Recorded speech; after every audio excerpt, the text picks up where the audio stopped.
Friends, welcome back to the money video guys and my YouTube channel. Today friend, we are going to talk about guys Redmi phone accessibility setting, how to use. And today I will show you guys how to enable color correction mode in our Redmi phone and how to use it.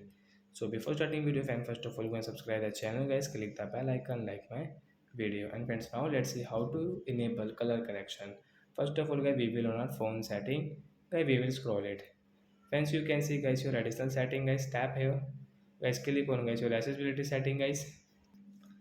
Then guys you can see this setting guys, scroll it friends, you can see display setting guys, color correction setting friends, tap here friends. You want to enable your color correction setting friends, you can enable, you can use from here friends. You can see accessibility guys on it. And friends, you can see guys your color correction mode guys, tap here. And guys you can use your color correction guys, red, green and like that. So friends, you can see guys your skin color is different. And once you want to change any the skin color guys, so as you can change from here red, green. So you can see this type of color correction setting as you can use in your Redmi phone like that guys. You want to enable, so you can enable it in your Redmi phone. So that's it guys, thanks for watching the video, bye guys.